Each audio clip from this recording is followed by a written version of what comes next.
नमस्कार दोस्तों, सुबह सुबह की सबसे पहली बड़ी खबर में आपको बताएंगे कि 80 सीट जीत जाऊं तब भी भरोसा नहीं होगा। लोकसभा में अखिलेश यादव बोले हम हटा देंगे ईवीएम। जी हां दोस्तों, यहां पर ईवीएम को लेकर के फिर से अखिलेश यादव ने बड़ा प्रश्न चिन्ह उठा दिया है। इसी प्रकार दूसरी बड़ी खबर में आपको बताएंगे कि मणिपुर की भाजपा सरकार है कागजी शेर, इतिहास में सबसे कमजोर सरकार है भाजपा, राज्य में है अघोषित राष्ट्रपति शासन। जी हां दोस्तों, यहां पर मणिपुर को लेकर के फिर से यहां पर हंगामा शुरू हो चुका है। इसी प्रकार तीसरी बड़ी खबर में आपको बताएंगे कि लोकसभा में भाजपा पर जमकर बरसी महुआ मोइत्रा, कहा मुझे चुप कराने की कोशिश में जनता ने भाजपा को ही चुप करा दिया। जी हां दोस्तों, इसी प्रकार चौथी बड़ी खबर में आपको बताएंगे कि एनटीए नीट पेपर लीक को लेकर के इंडिया के छात्र संगठन का हल्ला बोल, आज यानी कि 3 जुलाई को करेंगे रोड सड़क पर प्रदर्शन, जिसको सुनकर के भाजपाइयों की उड़ गई है नींद। इसी प्रकार पांचवी बड़ी खबर में आपको बताएंगे कि दोस्तों लोकसभा नेता प्रतिपक्ष राहुल गांधी ने स्पीकर को लिखा पत्र, भाषण के हटाए गए अंश को रिकॉर्ड में शामिल करने की अपील। जी हां दोस्तों, अब यहाँ पर लोकसभा में जो है राहुल गांधी शेर की तरह दहा रहे हैं और 56 इंच के सीने वाले मोदी को चुप कराने की कोशिश कर रहे हैं और राहुल गांधी ने साफ साफ भाजपा को यहाँ पर घेरने का शुरुआत कर दिया है, जिसको देख करके भाजपाइयों की यहाँ पर उड़ गई है नींद। तो दोस्तों आपको क्या लगता है, बब्बर शेर की तरह राहुल गांधी अब दहाड़ेंगे और उनको अब भाजपा से डर नहीं लगता है? वो अकलौते शेर हैं जो सच को सामने रखते हैं। आपको जो भी को लगता है कमेंट जरूर बताएगा। इस वीडियो को लाइक, चैनल को सब्सक्राइब करके रख लीजिए और कमेंट में जय हिंद जरूर लिखेगा। रुक करते हैं पहली खबर की तरफ। 80 सीटें जीत जाऊं तो भी भरोसा नहीं, लोकसभा में अखिलेश यादव बोले हम हटा देंगे ईवीएम। जी हां दोस्तों, यहाँ पर बड़ी खबर आ रही है कि लोकसभा में समाजवादी पार्टी के प्रमुख अखिलेश यादव ने विपक्ष की तरफ से मोर्चा संभालते हुए नरेंद्र मोदी सरकार पर खूब प्रहार किया है। इस दौरान उन्होंने ईवीएम को लेकर के भी सवाल उठाते हुए कहा कि इलेक्ट्रॉनिक वोटिंग मशीन यानी कि ईवीएम पूरी तरह से हटा तक उनकी लड़ाई जारी रहेगी। जी हां दोस्तों, और वह सत्ता में आए तो ईवीएम को हटा देंगे। तो दोस्तों यहां पर ईवीएम के खिलाफ फिर से अखिलेश यादव खड़े हो गए हैं और कह रहे हैं मैं सांसद जीत करके सांसद भवन में आ तो गया हूं, लेकिन मैं आपको एक बात बता दूं कि मुझे अभी भी जो है वो ईवीएम पे भरोसा नहीं है। और अभी क्या, मेरी अगर सरकार भी 80 की 80 लोकसभा सीटें जीत जाएंगी तो भी हमें भरोसा ईवीएम पर नहीं होगा। तो दोस्तों वह सत्ता में आए तो ईवीएम को हटा देंगे, उन्होंने साफ साफ बोला है। तो दोस्तों यहां पर ईवीएम को लेकर के अखिलेश यादव ने फिर से खोल दिया है मोर्चा। हम आपको बता दें कि लोकसभा के चर्चा के अखिलेश यादव ने बोल रहे थे और इस दौरान उन्होंने कहा कि ईवीएम पर हमें भरोसा ना आज है, ना कल था और ना कभी होगा। तो दोस्तों यहां पर ईवीएम पर भरोसा करना इंडिया गठबंधन के लिए बहुत बड़ा सवाल है, क्योंकि यहां पर अखिलेश यादव का साफ साफ कहना है कि 80 की 80 सीटें हम जीत जाएं तब भी ईवीएम पर हम भरोसा नहीं करेंगे और ईवीएम का मुद्दा मरा नहीं है, हम आएंगे तो ईवीएम को हटा देंगे। तो दोस्तों यहां पर अखिलेश यादव ने ऐलान कर दिया है कि जब भी इंडिया गठबंधन सत्ता में आएगा, केंद्र की सरकार में आएगा, उसके बाद वो ईवीएम को हटाने का काम करेगा, क्योंकि अखिलेश यादव समाजवादी पार्टी के प्रमुख का कहना है कि हमें जो है वो ईवीएम पर अब भी भरोसा नहीं है, चाहे हम 80 की 80 लोकसभा सीटें क्यों ना जीत जाए। ईवीएम इलेक्ट्रॉनिक वोटिंग मशीन है और उसको हैक किया जा सकता है, उसमें टैंपरिंग की जा सकती है। तो दोस्तों आपको क्या कुछ लगता है कमेंट जरूर बताएगा। इस वीडियो को लाइक जो करिएगा। रुक करता अगली खबर की तरफ। मणिपुर की भाजपा सरकार है कागजी शेर, इतिहास में सबसे कमजोर सरकार, राज्य में है अघोषित राष्ट्रपति शासन, कांग्रेस नेता का बड़ा दावा। जी हां दोस्तों, मणिपुर प्रदेश कांग्रेस कमेटी के अध्यक्ष किसम ने यहां पर आरोप लगाया है कि एन वीरेंद्र सिंह सरकार एक कागजी शेर है और राज्य में अघोषित राष्ट्रपति शासन लागू है। किसम ने सोमवार को संवाददाता से कहा कि एन वीरेंद्र सिंह सरकार राज्य के इतिहास में सबसे कमजोर सरकार है। उन्होंने कहा कि पिछले माह जब मुख्यमंत्री के सुरक्षा काफिले पर हमला हुआ था तो राज्य सरकार उन पर कार्रवाई तक नहीं कर पाई थी। ऐसा लग रहा है कि राज्य में अघोषित राष्ट्रपति शासन लागू है और यह 99.9% तक सही है। यही एकमात्र वजह है कि केंद्र सरकार ने अनुच्छेद 355 को औपचारिक रूप से लागू करने की घोषणा नहीं की है। तो दोस्तों यहां पर उठ गया है भाजपा सरकार पर एक बड़ा प्रश्न चिन्ह और यहां पर एमपीसीसी के अध्यक्ष ने कहा एन वीरेंद्र सिंह सरकार एक कागजी शेर है। यह सरकार मणिपुर के राजनीतिक इतिहास की सबसे कमजोर सरकार है।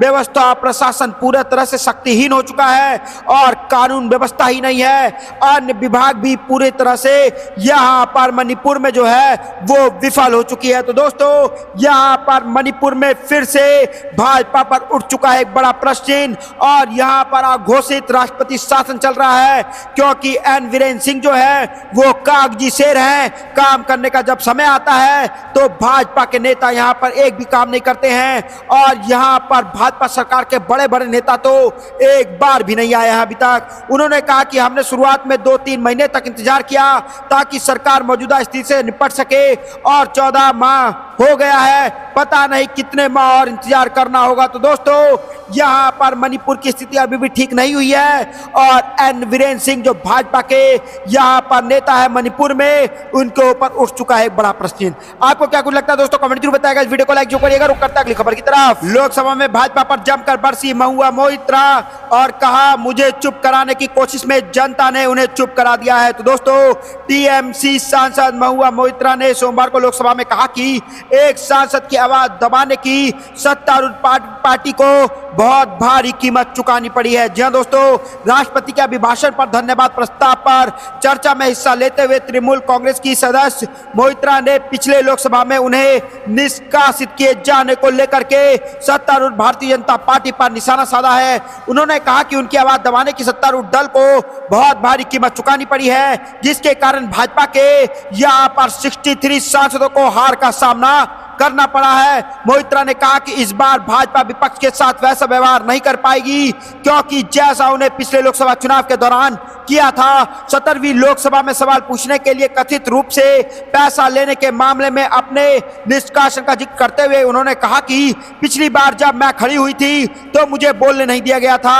एक सांसद की आवाज दबाने की सत्तारूढ़ पार्टी को बहुत भारी कीमत चुकानी पड़ी है। उन्होंने कहा कि मुझे चुप कराने की कोशिश में जनता ने उन्हें चुप करा दिया है, जिससे उन्हें 63 सांसद दबाने पड़े हैं। मुझको बैठाने के चक्कर में जनता ने आपको बिठा दिया, आपके 63 सांसद बिठा दिए गए हैं। तो दोस्तों यहां पर बड़ी खबर आ रही है और मोइत्रा ने सांसद के राष्ट्रपति की अनुयायी में संगोल के साथ किए जाने वाले निंदा की है और इसके राजशाही का प्रतीक बताते हुए कहा कि इसका लोकतंत्र में कोई स्थान नहीं है। तो दोस्तों उन्होंने कहा कि इस चुनाव में भाजपा के राजतंत्र को इस देश के लोकतंत्र ने कम कर दिया है। यह स्थिर सरकार नहीं है, यह कई सहयोगियों पर निर्भर है, जिसका यूटर्न का इतिहास रहा है। हम इस बार 234 योद्धा हैं जो आग पर चल कर आए हैं।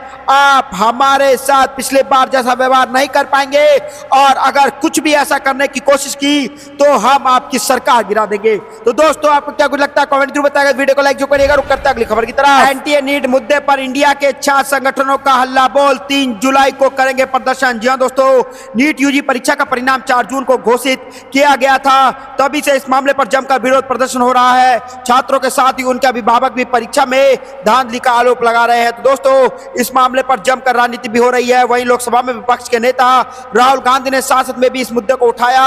इस बीच खबर है कि नीट और एनटीए को लेकर के बुधवार 3 जुलाई को इंडिया गठबंधन से जुड़े 6 संगठन पर यहाँ पर सड़कों पर उतरेंगे। तो दोस्तों यहाँ पर जो है 6 संगठन जो है वो नीट के एग्जाम को लेकर के अब सड़क पर उतारने की चेतावनी दे रहे हैं सरकार को। कह रहे हैं जल्द से जल्द इस बात पर एक्शन ले और इसका बताए कि आखिरकार क्या रिजल्ट देने जा रही है सरकार और इसको रोक करके वापस एनटीए जो है वो एग्जाम कराए नीट का, या एनटीए कराए या सरकार कराए। लेकिन ये रिजल्ट जो आया था नीट का ये बिल्कुल गलत था। तो दोस्तों नीट परीक्षा के परिणाम को लेकर के पूरा विषय या और उन्हें जुड़े छात्र संगठन इसका विरोध कर रहे हैं और संगठनों की मांग है कि नीट परीक्षा दोबारा से कराई जाए और भविष्य के लिए एनटीए को रद्द कर नई व्यवस्था लागू की जाए। इसके साथ ही छात्र संगठन केंद्र शिक्षा मंत्री धर्मेंद्र प्रधान से इस्तीफे देने की मांग कर रहे हैं। तो दोस्तों यहाँ पर बड़ी खबर आ रही है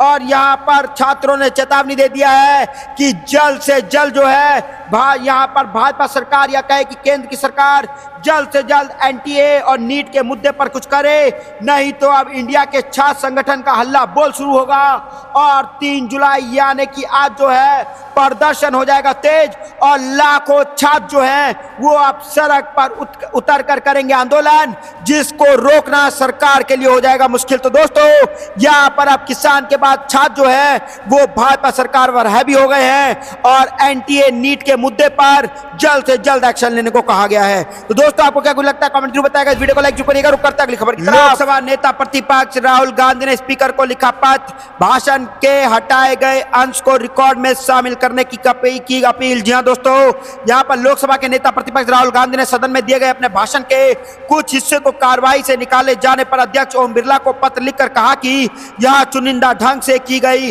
कार्रवाई है जो तर्क संगत नहीं है। जी हां दोस्तों, उन्होंने बिरला से आग्रह किया कि उनके भाषण से हटाए गए अंश को फिर से कार्रवाई के रिकॉर्ड में शामिल किया जाए। राहुल गांधी ने भाजपा पर देश के सांप्रदायिक आधार पर विभाजन पैदा करने का आरोप लगाया था। नेता प्रतिपक्ष ने राष्ट्रपति के अभिभाषण पर लाए गए धन्यवाद प्रस्ताव पर विपक्ष की ओर से चर्चा की शुरुआत करते हुए कहा था कि हिंदू कभी हिंसा नहीं कर सकता, कभी नफरत और डर नहीं फैला सकता।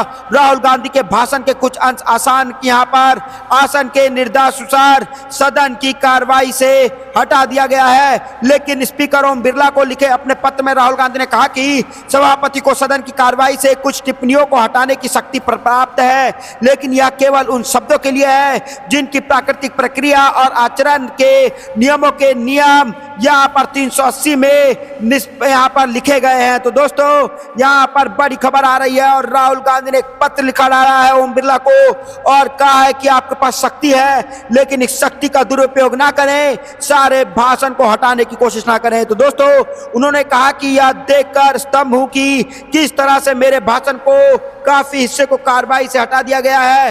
राहुल गांधी ने कहा, मैं यह कहने के लिए बाध्य हूं कि हटाए गए हिस्से नियम 380 के दायरे में नहीं आते हैं। मैंने सदन में जो कहा चाहा है वह जमीनी हकीकत है और तथ्य है। तो दोस्तों यहाँ पर राहुल गांधी के भाषणों को लोगों तक पहुंचने से रोकने के लिए यहाँ पर भाजपा के द्वारा उसको काटने की कोशिश की जा रही है। तो दोस्तों आपको क्या कुछ लगता है कमेंट जरूर बताएगा। इस वीडियो को लाइक जरूर करिएगा। रुक करते हैं अगली खबर की तरफ। नए आपराधिक कानून देश में पुलिस राज की नींव रखेंगे, इसकी समीक्षा होनी चाहिए, मनीष तिवारी। जी हां दोस्तों, कांग्रेस सांसद मनीष तिवारी ने लोकसभा में राष्ट्रपति के अभिभाषण पर चर्चा में हिस्सा लेते हुए दावा किया कि 1 जुलाई से लागू 3 नए आपराधिक कानून देश में पुलिस राज लाएंगे और इस पर सांसद में और संयुक्त संसदीय समिति में फिर से विचार होना चाहिए। जी हां दोस्तों, तिवारी ने कहा कि 1 जुलाई से भारतीय न्याय संहिता समेत 3 नए आपराधिक कानून लागू हो गए हैं। उन्होंने कहा कि फौजदारी के कानून की इस प्रक्रिया में से देश में पुलिस राज आ जाएगा और यहाँ पर जो है मनीष तिवारी ने कहा कि कानून की 2 समांतर प्रक्रियाएं बना दी गई हैं और 30 जून से पहले दर्ज मामलों में पूरे कानून के तहत फैसला होगा। 1 जुलाई से दर्ज मामलों में नए कानून के तहत फैसले होंगे और भारत की न्यायपालिका में 1.4 करोड़ मामले लंबित हैं और अधिकतर आपराधिक मामले हैं और नई प्रक्रिया में न्यायपालिका में संशय की स्थिति पैदा होने वाली है। तो दोस्तों यहाँ पर बड़ी खबर आ रही है और भारतीय न्याय संहिता 2023, भारतीय नागरिक सुरक्षा संहिता 2023 और भारतीय साक्ष्य अधिनियम 2023 से पूरे देश में प्रभावी हो गए हैं और इस तीनों कानून ने ब्रिटिश कालीन कानून क्रमशः भारतीय दंड संहिता और दंड प्रक्रिया संहिता और भारतीय साक्ष्य अधिनियम की जगह ले ली है। तो दोस्तों यहाँ पर बड़ी खबर आ रही है और नए आपराधिक कानून जो देश भर में पुलिस राज की नींव रख देंगे और इसकी समीक्षा की जांच होनी चाहिए। तो दोस्तों यहाँ पर कांग्रेस के बड़े नेता मनीष तिवारी ने फिर से एक बड़ा प्रश्न उठा दिया है और नए आपराधिक कानून जो देश भर में लागू किए गए हैं उसके ऊपर फिर से संसद में समीक्षा होनी चाहिए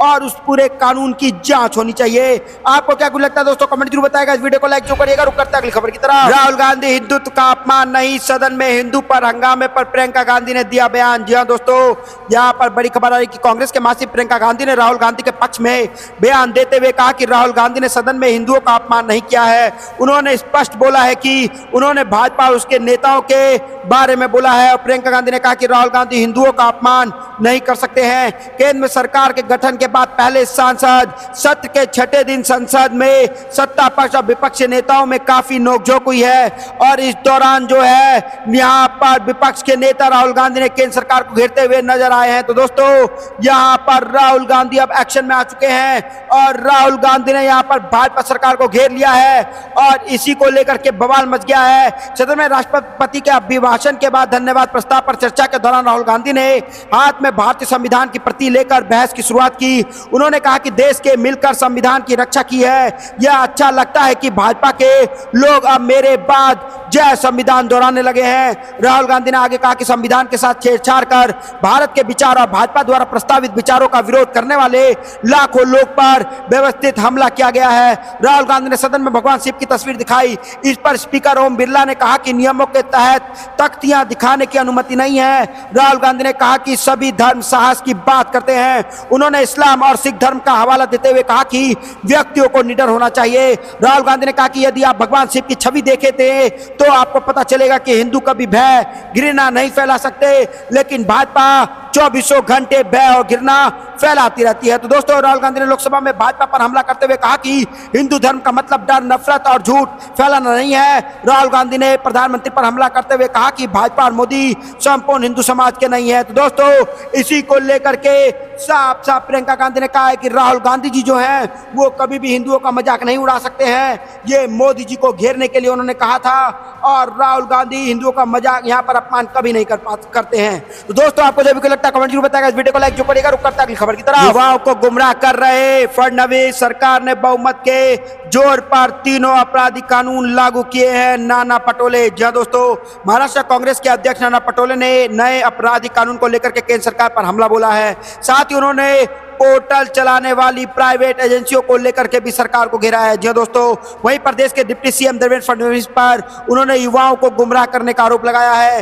देश भर में लागू हुए 3 नए आपराधिक कानूनों के प्रक्रिया यहाँ पर प्रतिक्रिया देते हुए उन्होंने कहा कि केंद्र सरकार ने अपने बहुमत के जोर पर 3 कानूनों को लागू किया है। संसद में इस पूरी प्रक्रिया के दौरान विपक्ष के तकरीबन 165 सांसदों को लंबित किया गया था।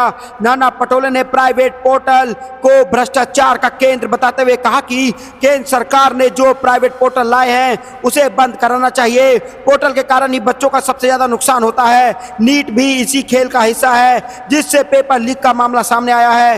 राज्य हो या देश, हर जगह नौकरी को लेकर के बड़े पैमाने पर बेरोजगारी है और पोर्टल ही परीक्षा लीक होने की मुख्य वजह है। तो दोस्तों यहाँ पर कांग्रेस के बड़े नेता ने पेपर लीक का भी मुद्दा उठा दिया है और भाजपा सरकार को घेरते हुए साफ साफ कह दिया है ये पोर्टल ही परीक्षा लीक होने की सबसे बड़ी मुख्य वजह है। जैसे पहले परीक्षा होते थे वैसे ही परीक्षा होने दे। ये आखिरकार नई टेक्नोलॉजी परीक्षा में घुसाने की जरूरत क्या है। तो दोस्तों यहाँ पे एक बड़ा प्रश्न उठ चुका है भाजपा पर और पेपर लीक का मुद्दा फिर से उठ गया है और ये बेरोजगारी का मुद्दा भी फिर से गर्मा गया है क्योंकि हर जगह नौकरी को लेकर के बड़े पैमाने पर बेरोजगारी है। तो दोस्तों यहाँ पर युवा जो है वो बड़ी संख्या में बेरोजगारी में है और यहाँ पर उनके पास रोजगार नहीं है। कोई भी परीक्षा आता है उसमें वो फॉर्म तो भरते हैं लेकिन यहाँ जैसे ही परीक्षा देने जाते हैं परीक्षा खत्म तक नहीं होता है, उससे पहले ही जो है पेपर लीक हो जाता है। आपको क्या कुछ लगता है दोस्तों कमेंट जरूर बताएगा। इस वीडियो को लाइक जो करिएगा। रुक करते हैं अगली खबर की तरफ। महाराष्ट्र में उद्धव की हीरो एमएलसी चुनाव के नतीजों में एमवीए को मिली नई ताकत, शिंदे की बढ़ेगी टेंशन। जी हां दोस्तों, महाराष्ट्र में लोकसभा चुनाव के हौसला बढ़ाने वाले नतीजों के बाद अब विपक्षी महाविकास अघाड़ी एमवीए यहां पर गठबंधन को एक और गुड न्यूज मिला है। यहां उद्धव ठाकरे की शिवसेना यूटीवी विधान परिषद चुनाव में एकनाथ शिंदे की शिवसेना पर भारी पड़ी है। उद्धव ठाकरे की पार्टी ने विधान परिषद की 4 में से 2 सीटें जीत ली हैं। वह सत्ताधारी महायुति गठबंधन को महज 2 सीटों से संतोष करना पड़ा है। इसमें भाजपा को 1 सीट जबकि एकनाथ शिंदे के अनुयायी वाली शिवसेना को यहां पर सीटें नहीं मिली हैं। तो दोस्तों यहाँ पर बड़ी खबर आ रही है और महाराष्ट्र में जितने भी विपक्ष को तोड़ करके, शिवसेना को तोड़ करके नेता भाजपा में आके जुड़े थे और गठबंधन के बाद सरकार बनाई थी, उनको अब यहाँ पर बड़ा झटका लगता दिखाई दे रहा है और महाराष्ट्र में अब बड़ा खेल होने जा रहा है और भाजपा को लगने जा रहा है बड़ा झटका। क्योंकि अगर इस साल के अंत में विधानसभा चुनाव महाराष्ट्र में हुआ तो यहाँ पर भाजपा और भाजपा से जितने भी गठबंधन किए हुए सरकार जो चला रहे हैं लोग, उन सबको हार का मुंह देखना पड़ेगा और यहाँ पर शिवसेना, उद्धव गुट वाली शिवसेना जो है मजबूती के साथ चुनाव जीत करके भाजपा को यहाँ पर आईना दिखाने का काम करेगी। तो दोस्तों यहाँ पर आपको क्या लगता है कि आपकी बार किसकी सरकार, कमेंट जरूर बताएगा, वीडियो को लाइक जो करेगा। रुक करते हैं अगली खबर की तरफ। पीएम मोदी के अहंकार और नफरत ने उनकी लोकप्रियता घटाई। जी हाँ दोस्तों, यहाँ पर मोदी सरकार पर टीएमसी के बड़े नेता ने उठा दिया बड़ा सवाल और साफ साफ कह दिया कि पीएम मोदी जो हैं उनके अहंकार और नफरत ने उनकी लोकप्रियता घटाई है अब की बार, जिसके चक्कर में इतने सांसद जो हैं उनके हार गए और उनको बहुमत नहीं मिला। तो दोस्तों यहाँ पर मोदी सरकार पर ही उठ गया बड़ा प्रश्न और मोदी के फेस से जो पूरे देश में भाजपा वोट मांगने की कोशिश कर रही थी, उसी फेस के चक्कर में भाजपा अब की बार इतनी बुरी तरीके से हार गई कि पूरी बहुमत की सरकार तक नहीं बना पाई। तो दोस्तों यहाँ पर मोदी जी पे एक बड़ा प्रश्न उठ चुका है और आपको क्या कुछ लगता है कमेंट जरूर बताएगा। इस वीडियो को लाइक, चैनल को सब्सक्राइब करके रख लीजिए और कमेंट में जय हिंद जय लिखिएगा। जय हिंद, जय भारत।